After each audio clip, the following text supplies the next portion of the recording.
स्वागत है आपका। मैं हूं आपके साथ आपका अपना बिंदास आरजे पंकज, और आज हमारे साथ स्टूडियो में मौजूद हैं हमारे खासम खास अतिथि। आप हैं धर्म रक्षक बाल व्यास मानस जी, और आप जाने माने कथावाचक तो हैं ही, लेकिन इन दिनों आप कुछ नया कर रही हैं जो भारत माँ के वीर क्रांतिकारी उनकी जो गाथाएं हैं उन्हें कथा के माध्यम से लोगों तक पहुंचा रहे हैं, जो कि एक अलग कॉन्सेप्ट है, एक नया कॉन्सेप्ट है। और युवा जो हैं इस नए कॉन्सेप्ट से काफ़ी प्रभावित हो रहे हैं और आपसे जुड़ रहे हैं। हमारे स्टूडियो में इस वक्त आप मौजूद हैं, स्वागत है आपका। जय श्री कृष्णा, जय हिंद, वंदे मातरम, भारत माता की जय। तो महाराज जी, सबसे पहले आपके इस कॉन्सेप्ट पे बात करना चाहेंगे। नया कॉन्सेप्ट है, यूनिक कॉन्सेप्ट है और काफ़ी अच्छा कॉन्सेप्ट है। तो कैसे इसका जो है विचार आया कि इस पर भी हमें जो ये गाथाएं हैं इन्हें कथा के माध्यम से लोगों तक पहुंचाना चाहिए, उसके बारे में थोड़ा बताएं। देखिए, किसी भी देश की शक्ति युवा शक्ति होती है। आज हमारे देश का दुर्भाग्य है कि युवा भगवान में खोट ढूंढता है, संत महात्माओं में खोट ढूंढता है, हमारी परंपराओं में खोट ढूंढता है, लेकिन अपने आप में क्या विचार लाता है? किसी फिल्मी हीरो को आइडल बनाता है, किसी ऐसे विचारधारा को आइडल बनाता है जिसका खुद की कोई अभिव्यक्ति नहीं है, जिसकी खुद की कोई विचारधारा नहीं है। वो अपने लाइफ में जीरो है, उसके लाइफ का विकास जीरो है, लेकिन वो हजारों और करोड़ों लोगों का आइडल बना बैठा है। तो ऐसे लोगों को आइडल बनाना हमारा दुर्भाग्य है। तो ऐसे लोगों से दूर हटके क्यों ना हम ऐसे लोगों के पास में चलें जिन्होंने इस मातृभूमि को, इस वीर भूमि को, इस धर्म की भूमि को जीवंत कर दिया अपने प्राणों का न्यौछावर करके। चाहे भगत सिंह की बात करें, चंद्रशेखर आज़ाद की बात करें, मंगल पांडे की बात करें, सुभाष चंद्र बोस की बात करें, ऐसे न जाने कितने स्वतंत्रता सेनानी हैं जिनके बारे में बड़ा से बड़ा आईएएस ऑफिसर, बड़ा से बड़ा प्रोफेसर, बड़ा से बड़ा सरकारी कुर्सी पर बैठा अधिकारी भी नहीं जानता है। तो हमारे देश का युवा क्यों न किसी चीज़ में खोट ढूंढे। देश की सरकारें भी आती हैं तो बताती किन के बारे में है? फलाने मुगल बादशाह, फलाने फलाने वो, फलाने फलाने ये, किसने किसको मारा, किस मुगल बादशाह का शासन कब तक है, अकबर कब तक था, हुमायूं कब था। हमको अकबर हुमायूं को नहीं जानना है। हमको जानना किसको है? हमारे देश के क्रांतिकारियों को। ये देश, मैं कथावाचक हूँ और भगवान की गाथा कहता हूँ, लेकिन मुझे खुद एहसास होता है कि ये देश जितना ऋषि महर्षियों का है, जितना देव प्रधान है, जितना वेद प्रधान है, उतना ही ये देश क्रांति प्रधान है। क्योंकि ऋषि प्रधान देश को, संस्कृति प्रधान देश को, धर्म प्रधान देश को अंग्रेज मुगल कब का खा बैठे हैं। यदि इस देश को जीवंत किया है तो क्रांतिकारियों ने किया है, अपने प्राणों को न्यौछावर करके, अपने आप को मिटा करके, अपने बलिदान की गाथा को संसार में पहुंचा करके। उस समय अंग्रेजों का ऐसा आक्रांता था, अंग्रेज जिस पर चाहते थे उस पर राज्य करते थे, जिसके साथ जैसा चाहते थे जैसा व्यवहार करते थे। मंगल पांडे ने बिगुल उठाया तो पूरे भारत के लोग जागृत हो गए। एक व्यक्ति की आवाज पूरे भारत में एकदम गूंजने लगी। उस व्यक्ति के कितने अनुयायी हो गए। दुर्भाग्य, हमारा दुर्भाग्य, आपका दुर्भाग्य, हम उनके विषय में जानते ही नहीं, हमें सरकारों ने बताया ही नहीं है। तो जो सरकारें नहीं बता रही हैं वो बताएगा कौन? हम लोग बताएंगे। अब दूसरे कथावाचक, उनको पेमेंट चाहिए, उनको अच्छी खासी व्यवस्था चाहिए, वो दर दर भटक नहीं सकते हैं। लेकिन जिस व्यक्ति ने अभाव को सहा है उस व्यक्ति को पता है कि चाहिए क्या। आज की युवा पीढ़ी क्यों दूर भाग रही है। मैं ऐसा व्यक्ति हूँ जो 10 बच्चों के कॉलेज के चौराहे पर घूमते बच्चों के पास में जाकर के बैठता हूँ, उनसे पूछता हूँ कि क्यों आप धर्म को क्यों नहीं मानते हो, संस्कृति से क्यों दूर जा रहे हो। वो कहते हैं हमें कोई ऐसी विचारधारा नहीं मिल रही है। उनको समझाता हूँ, विचारधारा आपको क्रांति की विचारधारा लेके आइए। आप विचारधारा को भगत सिंह से जोड़िए, भगत सिंह को पढ़िए, चंद्रशेखर आज़ाद को पढ़िए, सुभाष चंद्र बोस ने आज़ाद हिंद फौज की स्थापना कर दी। एक व्यक्ति पूरे देश के नेतृत्व को संभालने के लिए तैयार बैठा। तो आप बहुत कुछ हैं, आप सही व्यक्ति को अपना आइडल बनाएं बस, और वो उन आइडलों को मैं संसार तक पहुंचाना चाहता हूं। बस यही मेरा लक्ष्य है। बहुत अच्छा और नेक लक्ष्य है। आपको इसमें दिन प्रतिदिन कामयाबी मिलती रहे, ईश्वर से यही प्रार्थना करेंगे। और बड़ा अच्छा लग रहा है आपके विचारों को सुनकर, आपकी बातों को सुनकर, और उम्मीद है हमारे श्रोताओं तक आपकी जो बातें पहुंच रही हैं, आपके जो विचार पहुंच रहे हैं, उनमें भी एक नया ऊर्जा का स्रोत जागृत कर रही होंगी। थोड़ा सा अभी जानना चाहेंगे और इस पर बातें करना चाहेंगे। जब आपने ये कॉन्सेप्ट शुरू किया, जब इस पर बातें करनी शुरू की, तो शुरुआत में लोगों ने क्या कहा? शुरुआत में लोग आपके साथ जुड़े, नहीं जुड़े, कुछ कठिनाइयाँ आई, उनके बारे में हम चाहेंगे आप बताएं, उन पर चर्चा करें। मैं एक धर्मगुरु हूँ हम्म, और धर्मगुरु की विचारधारा हमारे यहाँ ऐसी बताई जाती है: हाथ में माला, उदासीन चेहरा, माथे पे तिलक, शांत स्वभाव। और ऐसा जैसा संस्कृति में हम लोगों को बताया जाता है कि साधु महात्माओं को क्रोध नहीं करना चाहिए, इनको बहुत ज़्यादा क्रांति की बातें नहीं करनी चाहिए। उस समय मैंने जब इन बातों को कहना प्रारंभ किया, इन बातों की शुरुआत किया, उस समय क्या, आज भी अगर मैं किसी के पास बैठता हूँ तो लोग सोचते हैं कि ये क्या कर रहा है व्यक्ति, पागल हो रहा है क्या? अच्छा खासा कथा कहता है, अच्छे खासे कथा से पैसा कमा करके आता है, अब ये कथाओं को छोड़ करके क्रांतिकारियों की गाथा गा रहा है, इसका दिमाग खराब है। और जब लोगों ने हमको दिमाग खराब कहना शुरू किया कि अब इसका दिमाग खराब हो गया है, तब मुझे मज़ा आना शुरू हुआ, क्योंकि पूरी दुनिया भगत सिंह के शादी के लिए तैयार थी। उनकी माताजी को खूब चढ़ा बढ़ा करके कि ये दुल्हन देख लें, वो दुल्हन देख लें। जब उनकी माताजी भगत सिंह के पास में गई तो भगत सिंह ने कहा, माँ मैं दुल्हन तो लेकर के आऊँगा, मेरी दुल्हन आएगी भी ना तो ऐसी दुल्हन आएगी कि पूरा दुनिया देखेगा, मेरी दुल्हन आएगी आज़ादी की लाल चुनरिया ओढ़े। तो मैंने भी मान लिया कि यह क्रांति की ऐसी अलख जगाऊंगा, ऐसी अलख जगाऊंगा कि आज देश में जिनको पहचाना नहीं जा रहा है, जिनका लोग विवरण नहीं जानते हैं, जिनके विषय में लोग पढ़ना नहीं चाहते हैं या सरकारें बताना नहीं चाहती हैं, उनके विषय में मैं बच्चे बच्चे को, और यहाँ तक ही कथा ही नहीं, मैं पूरे भारतवर्ष के गायकों से जा कर के, यहाँ के अभी कुछ दिन पहले उदित नारायण जी के पास गया, उनसे भी रिक्वेस्ट किया, सर गाना गाइए मेरे लिए आप। क्या कॉन्सेप्ट है? मैंने कहा जितने क्रांतिकारी हैं उनकी कथा हम गा रहे हैं, आप क्रांतिकारियों के ऊपर कोई गाना गाइए। तो पूरे भारतवर्ष के चाहे ऐसा कोई भी तथ्य रह जाए, चाहे सोशल मीडिया हो, टीवी चैनल हो, चाहे अखबार हो, कहीं से भी किसी से भी, हम लोग सिर्फ और सिर्फ स्वतंत्रता सेनानियों को पहुंचा रहे हैं। और एक दिन ऐसा आएगा, मुझे उम्मीद है अपने भगवान पर, अपने लक्ष्य पर, कि भारत का बच्चा बच्चा मुन्नी बदनाम हुई नहीं गाएगा, उसको शीला की जवानी नहीं, हनी सिंह के गाने नहीं, बादशाह के रैप नहीं, उसको गाने कैसे लगेंगे? अच्छे लगेंगे हिंदुस्तान के उन वीर योद्धाओं की कथा, हिंदुस्तान के उन चरित्रों की छवि उसके सामने एक एक पल गूंजेगी। अगर उसको कुछ गाना होगा तो भगत सिंह को गाएगा, उसको कुछ गाना होगा तो चंद्रशेखर आज़ाद को गाएगा, उनको कुछ गाना होगा तो आज़ादे हिंद, आज़ादे हिंद, आज़ादे हिंद सपना लेकर के चलता हूँ, राहों में तुम कांटे बिछाते रहो, हम फौज बनाते हैं, हम फौज बनाते हैं, हम फौज बनाते हैं के सपने में आगे बढ़ते रहेंगे।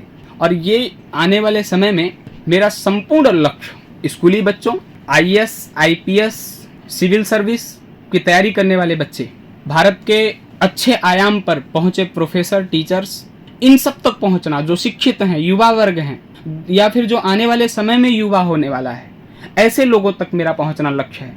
क्योंकि जिस देश की युवा शक्ति उस देश के क्रांति से जुड़ गई, उस देश का दुर्भाग्य भी सौभाग्य में बदल जाता है। वो आपने शेर सुना होगा, युवा शक्ति वह शक्ति है दम भरी जवानी में, युवा शक्ति वह शक्ति है जो आग लगा दे पानी में, युवा शक्ति वह शक्ति है जो आग लगा दे पानी में। मेरा मकसद सिर्फ हंगामा खड़ा करना नहीं, मैं सिर्फ हंगामा नहीं खड़ा करना चाहता हूँ, मैं देश के युवाओं को जगाना चाहता हूँ, देश के युवाओं को बताना चाहता हूँ कि आप फिल्मी दुनिया के पीछे मत भागिए। अगर फिल्में देखनी हैं, फिल्में बनानी हैं, तो भगत सिंह पर बनाइए, चंद्रशेखर आज़ाद पर बनाइए, सुभाष चंद्र बोस पर बनाइए, मंगल पांडे पर बनाइए। ऐसे देश के क्रांतिकारियों के विषय में चर्चा कीजिए कि आप बैठे चौराहे पर सिगरेट पीने की आपको लत न लगे, आपको आपने पढ़ा होगा कभी, अगर पढ़ा होगा तो 14 साल की अवस्था में राम प्रसाद बिस्मिल सिगरेट पीने लगे। उनकी जवानी बिगड़ गई, लेकिन जब उनके अंदर क्रांति की अलख जगी तो पूरे भारत में उन्होंने क्रांति की आग लगाई। तो आज ये लक्ष्य और ये पागलपन, हमने सारे धन दौलत को लुटा करके ये शौक पाले हैं। लोग कहते हैं ये पागल हैं, अरे हमें पागल ही रहने दो, हम पागल ही अच्छे हैं। तो ये क्रांति का पागलपन, ये देश के क्रांतिकारियों को जन जन तक पहुंचाने का पागलपन, मैं चाहता हूं कुछ दिन बरकरार रहे। महाराज जी, आपके सफ़र के बारे में जान चुके हैं, इस कॉन्सेप्ट के बारे में जान चुके हैं, जो वीरों की जो गाथाएं हैं उन्हें कथा के माध्यम से आप लोगों तक पहुंचा रहे हैं। अभी हमारे कुछ वीरों की जो कथाएं हैं उनको भी हम सुनना चाहेंगे। तो अभी किस वीर की कथा आप सुनाने जा रहे हैं? मैं चाहूँगा कि हमारी क्रांति की आग जहाँ से उठी, मंगल पांडे 1857 का समय, जहाँ देश ऐसे मोड़ पर था कि एक ऐसा व्यक्ति राज्य कर रहा है और ऐसे व्यक्ति पर राज्य कर रहा है। एक कह सकते हैं कि रेस हो रही है घोड़े और गधे की, और रेस में हर बार गधा जीत रहा है। यानी भारत जैसे शक्तिशाली, समृद्धशाली, शिक्षित देश में एक अनपढ़, अनएजुकेटेड, जिसको न ऋषि परंपरा का ज्ञान है, न संस्कृति का ज्ञान है, न बोलने की सभ्यता है, न पहनने की सभ्यता है, न खाने की सभ्यता है, न ओढ़ने की सभ्यता है, वो आपको ही आकर के अशिक्षित कहता है, गाली देता है और आप पर राज्य करता है। हमारे यहाँ की पद्धति जो है, भारत जैसा शिक्षित कोई नहीं रहा पूरे विश्व में। जब अंग्रेजों ने भारत पर राज्य करना प्रारंभ किया, उस समय भारत की शिक्षा लेवल इतनी उच्च स्तर की थी, भारत इतना शिक्षित था कि भारत अपने लिए बहुत अच्छा निर्माण कर सकता था। भारत अपना जिस तरह का सांस्कृतिक देश बना रहा था, भारत ऋषि युग का देश बना रहा था, देवभूमि भारत बन रहा था। उस समय अंग्रेजों ने आकर के हम पर राज्य करना शुरू किया, मुगलों ने आकर के हम पर राज्य शुरू किया, और जब आए तो हर बार हमसे जैसा करवाना चाहा उन्होंने वैसा करवाया। मंगल पांडे भी उसी सेना में भर्ती हुए जिस सेना की बात कर रहे हैं, जो सेना शासन कर रही है। वो कुछ विदेश से जो आए थे वो ज़्यादा नहीं आए थे, वो कम आए थे। उन्होंने हमारे बीच के लोगों को इकट्ठा किया, हमारे बीच के लोगों को अपने फौज में भर्ती किया। उसी फौज में मंगल पांडे भी भर्ती थे। बात संस्कृति की आई, बात सभ्यता की आई, बात संस्कार की आई, कहे हम मांस का चर्बी नहीं चबाएंगे मुंह से। क्रांति की अलग जग गई। आप विरोध में, किसी चीज में विरोध करना जब प्रारंभ करेंगे, जब आप उस चीज से विपरीत दिशा की ओर जाएंगे, कुछ देर तो आपको कष्ट होगा, कुछ देर आपको मुश्किल होगी, लेकिन आप सही स्थान पर पहुंचना चाहते हैं तो आपको लड़ना होगा। और लड़ते समय ये नहीं देखना है कि हम मर जाएंगे, जीवित रहेंगे, मरने के बाद क्या होगा, जिंदा रहने के बाद क्या होगा। मंगल पांडे ने बिल्कुल नहीं देखा। लड़ गए सो लड़ गए, और ऐसे लड़े कि देश का बच्चा बच्चा उस समय सरकारों की बंदूकें उठा उठा करके गड्ढे में डालने लगा। ये सूचना बंगाल तक पहुंची, बंगाल के न्यूज़पेपरों में, यहाँ नहीं, भारतवर्ष में नहीं। उस समय बंगाल का जो एक प्रतिष्ठित चरित्र था कि बंगाल एक अलग रुचि बना रहा है, बंगाल एक अलग राज्य की स्थापना कर रहा है, बंगाल एक अलग देश बनने की ओर है, उस समय भारत के एक बालक की कहानी बंगाल के पत्रिका में छपती है। बंगाल में पहली कथा छपी उनकी, पहली बार फोटो छपी उनकी, फिर भारत में पंजाब केसरी में छपी। तो आपका मेहनत, आपका लगन, आपकी ही क्रांति है। व्यक्ति जब तक मुश्किलों से नहीं लड़ता तब तक उसे सुकून नहीं मिलता। मुश्किलें दिल के इरादे अजमाती हैं, स्वप्न के पर्दे निगाहों से हटाती हैं, हौसला ना हार गिर कर के वो मुसाफिर, ठोकरें इंसान को चलना सिखाती हैं। सताम गच्छः परियेद्यंस नाम रेते सदा कंचित धारयेत निर्णाम पुरुषो यदा मयि धार्यते पुरुषेत। सत जन्मानि मनुष्येण तदा भारत वर्षे पुण्य भूमि धारयेत। 100 वर्ष व्यक्ति मन मन में चिंतन करता है, मन मन में चिंतन करता है। 100 बार जन्म लेकर के 100 वर्ष तक यदि मन मन में चिंतन किया कि मुझे भारत की भूमि मिले, मुझे भारत की भूमि मिले, मुझे भारत की भूमि मिले, तो मुझे भारत की भूमि मिली है। और भारत की भूमि मिलकर के ऐसा दुर्भाग्यपूर्ण चरित्र, ऐसा दुर्भाग्यपूर्ण जीवन जीना हमारे लिए मृगाश्चरण थी। मृग की भांति इस धराधाम पर हम केवल घास चर रहे हैं, केवल रोटी तोड़ रहे हैं, बीवी बच्चा पाल रहे हैं, कमा रहे हैं पैसा रुपया, लेकिन हम अपने आप को नहीं समझ पा रहे हैं। ये तो पशु भी कर रहा है, बीवी बच्चा पाल रहा है, खा पी रहा है, जीवन जी रहा है। आपको पशु से हट करके मनोमस्तिष्क में कुछ चिंतन करने का यदि मिला है अवसर, मानव जीवन मिला है, तो मानव जीवन को चरितार्थ कीजिए। और चरितार्थ तभी है जब आप किसी ऐसे व्यक्ति को अपना आदर्श बनाते हैं जिसके आदर्श से संस्कृति का नव निर्माण होता है, संस्कृति का पुनरुत्थान होता है। सही को सही और गलत को गलत कहने की हिम्मत जिस दिन आ गई आप, उस दिन क्रांतिकारियों को समझ जाएंगे। उस दिन आपको ये समझ में आएगा बात कि हम करने क्या वाले हैं, करना क्या चाहते हैं और करना क्या होगा। पर्टिकुलर लक्ष्य यदि स्थापित करना है तो सोच को अलग अलग आप डिवाइड करो। मंगल पांडे की जीवनी को जब मैं पढ़ रहा था तो उस समय मंगल पांडे जी अंग्रेज सरकार से विद्रोह तो कर लिए, लेकिन उस विद्रोह के बाद में वो इतने परेशान हुए कि जहां जाएं लोग उनको शरण न दें और अंग्रेज सरकार उनके पीछे लगी। तो एक कंदरा में, एक कुएं के सीढ़ी पर बैठ करके वो विचार करते हैं कि मैं अपने राष्ट्र को, अपने देश को आजाद कैसे करूंगा। सोच लीजिए, व्यक्ति के पीछे लाखों की फौज पड़ी है और वो कुएं में, पानी में बैठ करके विचार ये नहीं कर रहा है कि मैं प्राण कैसे बचाऊंगा, वो विचार कर रहा है देश को कैसे आजाद करूंगा।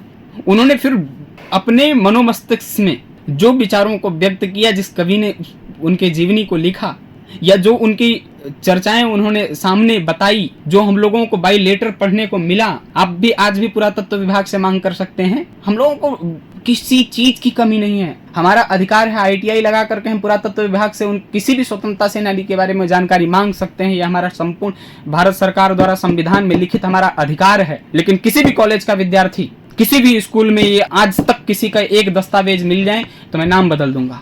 ये दस्तावेज प्रत्येक स्कूलों तक पहुंचाएंगे हम लोग। एक एक उनके विचारधारा, उन्होंने अपने विचारधारा को 3 भागों में बांटा कि यदि मैं अकेला लड़ूंगा तो मैं अकेले, मुझे जो है ये मार डालेंगे, मुझे अपने साथ लाने के लिए लोगों को क्या करना होगा। उन्होंने वो स्किल बनाया कि कैसे लोगों को जोड़ेंगे और उस स्किल पर वर्क करना उन्होंने शुरू किया, उस समाज पर उन्होंने वर्क करना शुरू किया। एक दिन ऐसा आ गया कि अंग्रेज सरकार के पास बंदूकों की कमी पड़ गई। गांव का बच्चा यदि अंग्रेज पुलिस वालों को देखे तो 4-5 बच्चे गांव के लपट करके उसका बंदूक छीन करके ले आकर के कुएं में डाल करके ऊपर से मिट्टी डाल देते। अंग्रेज सरकार हैरान हो गई कि इतनी बंदूकें गई कहाँ, इन बंदूकों की क्रांति चलने लगी। तो ऐसा कोई हृदय में क्रांति जगाने वाला, ऐसा कोई विचारधारा जगाने वाला व्यक्ति अगर आपके दिल को संतुष्ट कर दे, मैं मानता हूं ये देश भगवान का, रामकृष्ण का देवभूमि कह सकते हैं। ये पुरानी बातें हैं, ये देश ऋषियों की बात है। अब कौन ऋषि है? पैंट शर्ट पहन करके बाबा जी लोग एक से एक चमत्कार कर रहे हैं, इधर उधर की नौटंकी कर रहे हैं, आए दिन चर्चाओं में बने हैं, आए दिन धोती कुर्ता में या फिर मान लीजिए कटी वस्त्र लगा करके व्यापार कर रहे हैं। तो ऋषि परंपरा का भी देश था, ये भी एक बात थी। फिर देश हमारा कृषि परंपरा का हुआ, खेती करने लगा। खेती भी अब कहाँ है, सब जगह बिल्डिंग बन गई, फैक्ट्रियां बन गई। कृषि परंपरा के लोग थे, ये बात गई, जमाना बीत गया इसका। अब ये देश क्रांति प्रधान है और जब तक क्रांति नहीं जगेगी, जब तक आपके मनोमस्तिष्क में केसरिया वाना घूमने नहीं लगेगा, जब तक आपके मनोमस्तिष्क में सुभाष चंद्र बोस नहीं दिखने लगेंगे, जब तक आपके मनोमस्तिष्क में एक स्वतंत्रता सेनानी को लेकर के नाम लें तो कलेजा आपका 56 इंच का हो जाए। मोदी जी का ही नहीं, भारतवर्ष के प्रत्येक बच्चे का कलेजा 56 इंच का होना चाहिए नाम लेते ही स्वतंत्रता सेनानी का। और आज कोई चर्चा कर दे, हम दर्शन पढ़ते हैं, हम फिलॉसफी पढ़ते हैं, तो उसमें विदेशी फिलोसफरों का नाम बताया जाता है। जितने बड़े फिलोसफर हमारे देश के स्वतंत्रता सेनानी हुए, उससे बड़ा आज तक कोई फिलोसफर हुआ ही नहीं।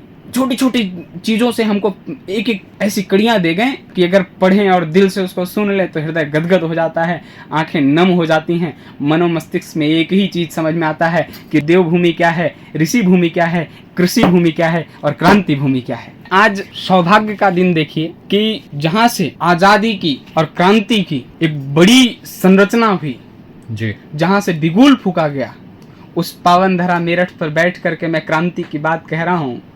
ये मेरे पागलपन का एक प्रमाण पत्र है, मेरे लिए सौभाग्य की बात है। आप लोग भी देश की संस्कृति, देश की सभ्यता और देश के लिए मर मिटने वाले लोगों के लिए दिल में एक स्थान बना लीजिए, क्योंकि आपके परिवार के लोग, आपके धर्म के लोग, आपके आइडल आपको गुमराह कर सकते हैं, लेकिन इन स्वतंत्रता सेनानियों की कथा, इन स्वतंत्रता सेनानियों की जीवन की व्यथा, इनका समर्पण आपको भटकने नहीं देगा। आपको सन्मार्ग ही दिखाएगा, आपको आनंद ही आनंद दिलाएगा। और ज़रूरी भी है कि युवा जो हैं खासकर हमारे देश के, वो बिल्कुल भी भटके ना, और क्रांतिकारियों की कथाएं गाथाएं आप सुनेंगे तो निश्चित है, तय है, आप भटकेंगे बिल्कुल नहीं। एक अलग ही आपके अंदर पॉजिटिविटी आएगी, कुछ नया करने का आप भी विचार करेंगे कि अभी ज़िंदगी में कुछ लक्ष्य बनाना है और आगे बढ़ना है। आज धर्म रक्षक बाल व्यास मानस जी हमारे बीच मौजूद हैं, और 1857 की क्रांति अपने मेरठ की धरा से ही शुरू हुई थी, और वहाँ पर बैठकर धर्म रक्षक बाल व्यास मानस जी बातें कर रहे हैं। तो महाराज जी, बहुत अच्छा लगा आज आप हमारे साथ जुड़े, अपने नेक विचार आपने साझा किए, अपने कॉन्सेप्ट के बारे में बताया कि किस तरीके से आप वीरों की जो गाथाएं हैं उन्हें कथा के माध्यम से लोगों तक पहुंचा रहे हैं। तो चलते चलते अभी आपसे संदेश लेना चाहेंगे, लेकिन उससे पहले एक बात ये ज़रूर आपसे जानना चाहेंगे, आपकी ये जो वीरों की कथाएं हैं, इन्हें अगर हमारे युवा, हमारे श्रोता सुनना चाहें, देखना चाहें, तो कहाँ पर सुन सकते हैं, देख सकते हैं? थोड़ा उसके बारे में आप चर्चा कर दें। बाल व्यास मानस जी या फिर क्रांति संत के नाम से टैगलाइन है, लोग वायरल थीम है, क्रांतिकारी गाथा का ही एक पार्ट है कि मैं लड़ूंगा, मैं लड़ूंगा, मैं लड़ूंगा, मरते दम तक लड़ूंगा, मरते दम तक लड़ूंगा। एक छोटा सा पार्ट था, करोड़ों में व्यूज़ आए थे।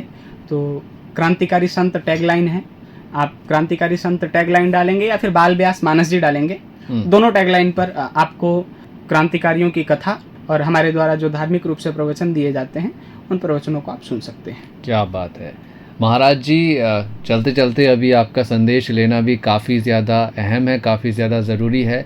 तो क्या संदेश आप हमारे श्रोताओं के लिए, हमारे युवाओं के लिए अपना पहुंचाना चाहेंगे उन तक?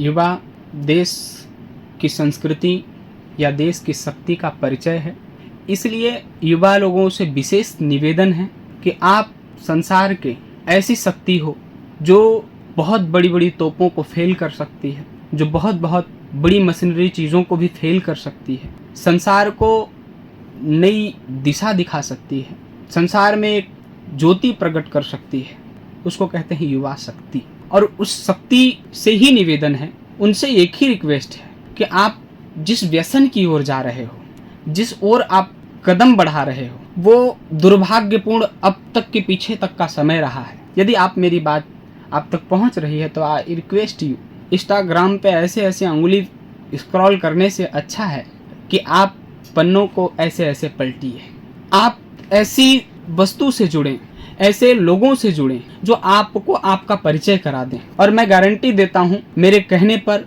आप एक बार जो क्रांतिकारी आपको अच्छा लगता हो उसकी उठा करके, यदि किसी ने फिल्म बनाई हो तो फिल्म को देख लीजिए, यदि फिल्म नहीं बनी है तो आप रिटेल पर जा करके कहीं से 150 रुपए की किताब आएगी, हज़ारों रुपए सिगरेट पी करके फूंक देते हो, 50-60 रुपए की किताब आएगी, उसको खरीद करके पढ़ लीजिए। और नहीं पढ़ सकते हो तो आप मुझे किसी न किसी माध्यम से कांटेक्ट करके, मुझे अगर आप कहेंगे कि मुझे इनकी किताब चाहिए, तो मैं कहीं से भी आपको किताब पहुंचाने की व्यवस्था मैं करूंगा, लेकिन पढ़ना जरूर एक बार। जिस स्वतंत्रता सेनानी के विषय में आप जानना चाहते हो और एक बार किसी से जुड़ गए तो एक ऐसी विचारधारा है कि फिर आप पीछे नहीं हटेंगे, गारंटी हमारी है। क्या बात है, बड़ा अच्छा संदेश दिया, बड़ा नेक संदेश दिया महाराज जी ने। धर्म रक्षक बाल व्यास मानस जी हमारे बीच मौजूद थे और कह रहे थे अपने संदेश में कि आप हमारे जो युवा हैं इंस्टाग्राम पर जो रील देख रहे हैं, वो वहाँ पर उस स्क्रॉलिंग को बंद करके किताबों में स्क्रॉलिंग लगाएं। और बात बिल्कुल सही है, हम अंगूठे से शुरू हुए थे और फिर से इस डिजिटल ज़माने में, इस तेज़ी से बढ़ते हुए ज़माने में फिर से अंगूठे पर ही आ गए हैं। पूरा दिन अंगूठा लगाकर बस मोबाइल देखते रहते हैं। तो अंगूठा छोड़िए और उंगलियां उठाइए और उंगलियों को अच्छी अच्छी किताबों में लगाइए, अच्छे अच्छे वीरों की गाथाओं को पढ़िए, उनकी कहानियों को सुनिए, जानिए उनके बारे में और अपने जीवन का एक लक्ष्य तय कीजिए और उसे पूरा कीजिए। हमारे साथ मौजूद थे हमारे खास अतिथि धर्म रक्षक बाल व्यास मानस जी। तो उनके संदेश हमने आप तक पहुंचाए। इसी के साथ ही साथ कुछ बातें मैं भी आपसे कहकर जाता हूं कि आप अपना ख्याल रखिए, अपने आसपास साफ़ सफाई बनाकर रखिए, पेड़ पौधे लगाइए, हरियाली फैलाइए, पानी को बचाइए। घर से जब भी निकलते हैं और निकलते हैं टू व्हीलर से तो प्लीज़ हेलमेट को लगा कर जाया कीजिए। फोर व्हीलर से जाते हैं तो सीट बेल्ट को लगा कर जाया कीजिए। बाकी हंसते रहिए, मुस्कुराते रहिए। Bye bye and take care.